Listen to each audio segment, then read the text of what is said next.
Damas y caballeros, la madrugada del 12 de abril de 2026 no cayó sobre Nuevo Laredo como una noche cualquiera. Cayó como cae el polvo sobre un escenario después del último aplauso de espacio frío definitivo. En algún punto entre la luz roja de un estudio todavía encendida y el silencio espeso de una respiración cansada, Paco Silva, a los 61 años, parecía seguir aferrado a su acordeón como si aún pudiera arrancarle una nota más al destino.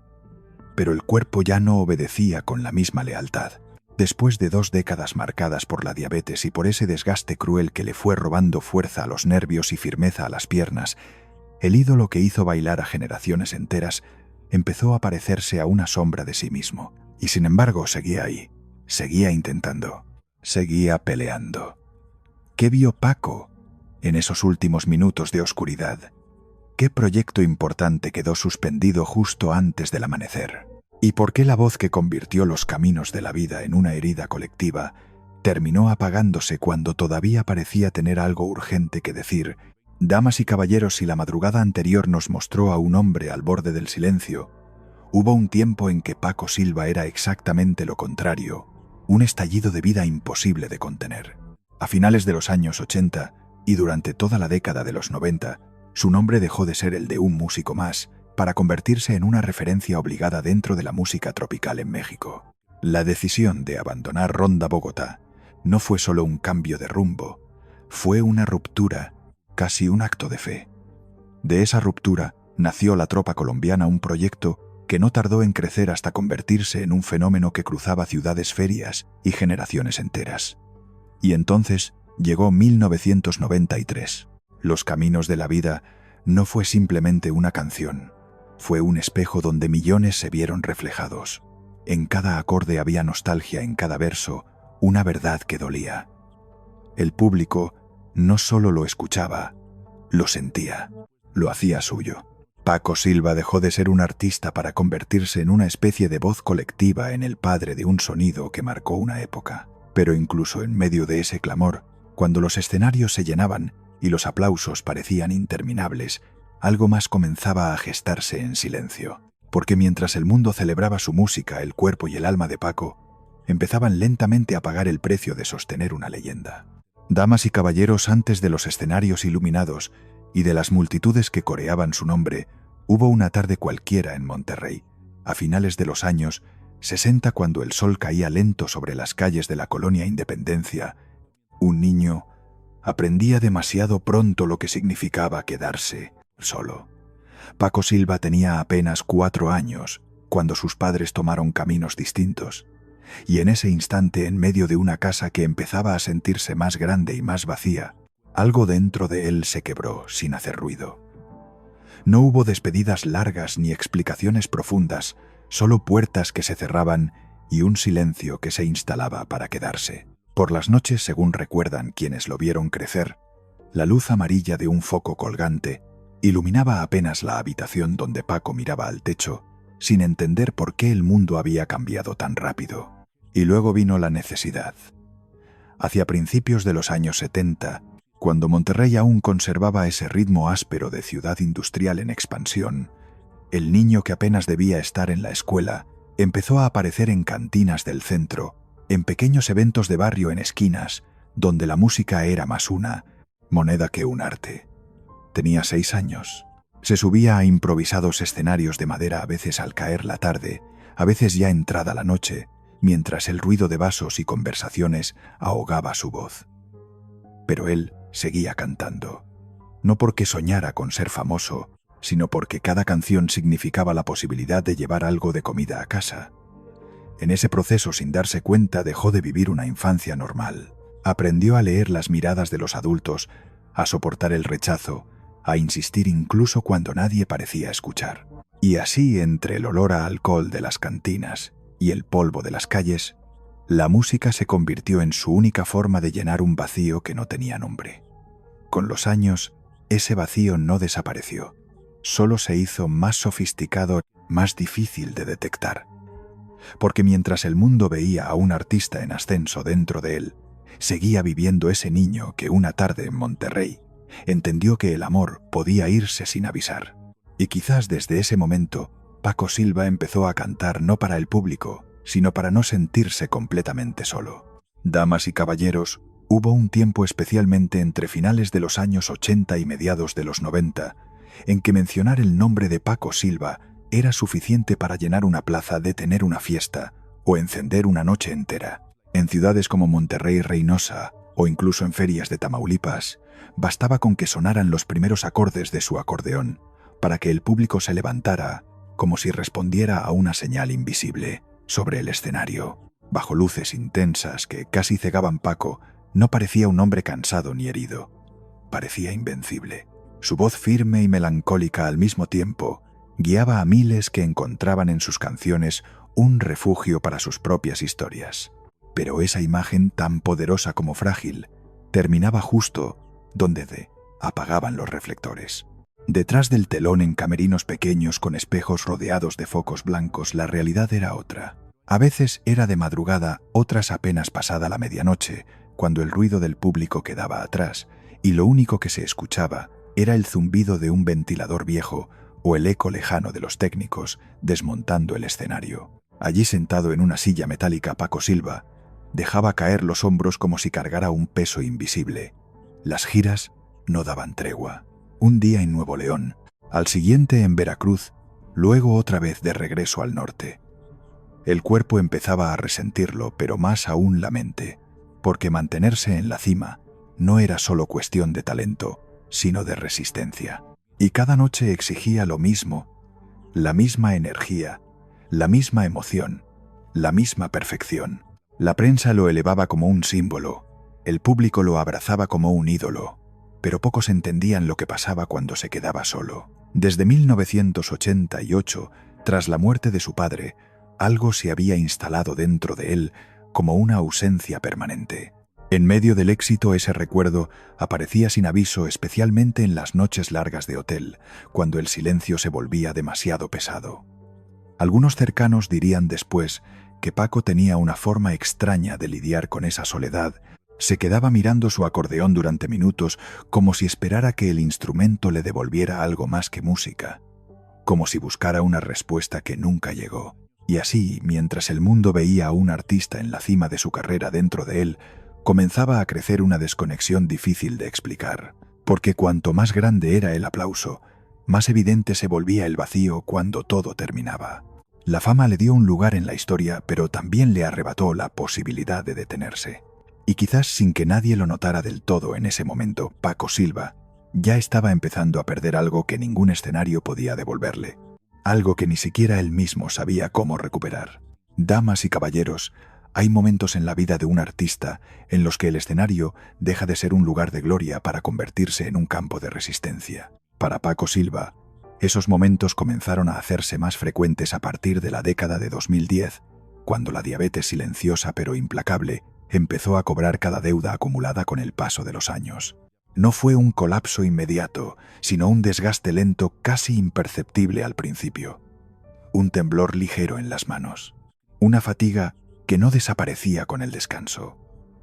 Un dolor en las piernas que convertía cada paso en un esfuerzo consciente. Y aún así, él seguía subiendo al escenario. En más de una presentación, especialmente en ferias del norte y eventos más íntimos hacia finales de la década de 2010, el público empezó a notar un cambio. Ya no era el mismo movimiento ágil de antes. Hubo noches en las que Paco tuvo que permanecer sentado sosteniendo el acordeón con una determinación que rozaba la terquedad. Desde abajo, muchos lo interpretaban como un gesto artístico, una nueva forma de conectar. Pero quienes estaban cerca sabían que no era una elección. Era una necesidad. El cuerpo ya no respondía. Y aún así él se negaba a detenerse, porque detenerse para alguien como él significaba enfrentarse al silencio. El dolor no solo era físico. Había algo más profundo, más difícil de nombrar, que se acumulaba con cada limitación. Cada vez que una canción terminaba y el aplauso llenaba el lugar, había un segundo apenas perceptible en el que Paco bajaba la mirada, como si reconociera que ese momento ya no le pertenecía del todo, como si supiera que estaba sosteniendo algo que lentamente se le escapaba entre los dedos. Y sin embargo nunca dejó de intentarlo, nunca dejó de presentarse, nunca dejó de cargar con su propia historia sobre el escenario. Y entonces Llegó esa última madrugada. Nuevo Laredo, 12 de abril de 2026. Afuera la ciudad dormía bajo una calma engañosa. Adentro, en un espacio que todavía conservaba la luz roja encendida de un estudio Paco Silva, estaba a horas de retomar un proyecto que, según quienes lo rodeaban, significaba mucho para él. Una nueva grabación, una especie de regreso, tal vez una forma de cerrar el círculo. Pero el destino no suele pedir permiso. El dolor acumulado durante años encontró finalmente su punto de quiebre. Un infarto fulminante interrumpió todo. No hubo despedida, no hubo última canción completa, solo un silencio abrupto definitivo. Y así el hombre que había pasado la vida llenando espacios con música dejó este mundo en medio de una pausa. Una pausa que nadie supo en ese instante cómo terminar. Damas y caballeros, después del estruendo de los escenarios y del golpe final que marcó su despedida, hay una parte de la historia que casi siempre queda fuera de los reflectores, los días lentos, silenciosos, casi invisibles que preceden al final. En Monterrey, en una casa que alguna vez estuvo llena de risas, visitas y planes, Paco Silva empezó a habitar un espacio distinto, uno donde el tiempo parecía moverse más despacio que en cualquier otro lugar. Las mañanas ya no comenzaban con ensayos ni viajes, sino con el peso del cuerpo recordándole que algo dentro de él se estaba apagando. La diabetes no solo había debilitado sus piernas, también había alterado su energía, su descanso, su manera de estar en el mundo. Había días en los que levantarse de una silla tomaba más esfuerzo que subir a un escenario años atrás.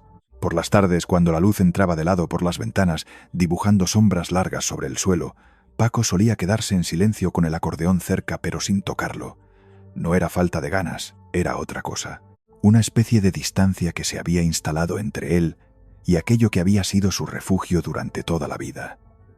El teléfono sonaba menos, las invitaciones disminuían, y las voces que alguna vez compartieron camino con él empezaban a desaparecer una por una. Noticias de colegas que se iban, de amigos que ya no estaban, llegaban como recordatorios constantes de que el tiempo no perdona ni siquiera a quienes marcaron una época. En algunas noches, ya entrada la madrugada, cuando el resto de la casa dormía y el mundo parecía suspenderse, Paco hacía llamadas breves a su manager. Conversaciones de pocos minutos, sin grandes anuncios, sin dramatismo evidente. Preguntas simples, comentarios sueltos sobre proyectos, sobre ideas que todavía rondaban su mente. Como si incluso en ese estado se negara a cerrar del todo la puerta de la música. Pero entre esas palabras había pausas largas, silencios que decían más que cualquier frase. Era el tipo de silencio que no necesita explicación. El contraste se volvió inevitable. El hombre que había sido ovacionado por miles ahora medía sus días en pasos cortos dentro de una misma habitación. El artista que llenó escenarios ahora escuchaba el eco de su propia respiración en una casa casi inmóvil. Y sin embargo, no había rendición explícita. Había resistencia. Una resistencia tranquila, sin testigos, sin aplausos. Como si Paco Silva estuviera librando la batalla más difícil de su vida, lejos de todo aquello que alguna vez lo definió. Porque hay finales que no llegan con ruido, sino con una luz que se va apagando poco a poco. Y en ese apagarse lento, casi imperceptible, se encuentra la parte más humana de una leyenda. Damas y caballeros, cuando una vida como la de Paco Silva llega a su último compás, lo que queda no es el ruido del final, sino el eco de todo lo que alguna vez fue capaz de tocar.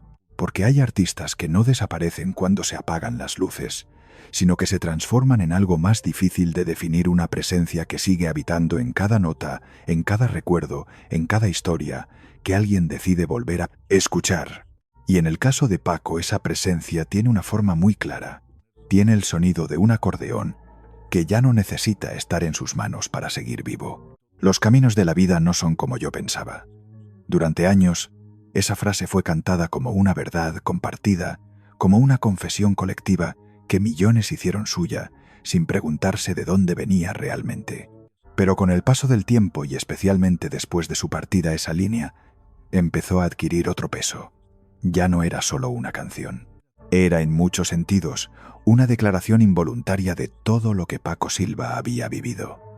Un resumen silencioso de sus luchas, de sus pérdidas, de sus intentos por mantenerse en pie incluso cuando todo dentro de él pedía descanso.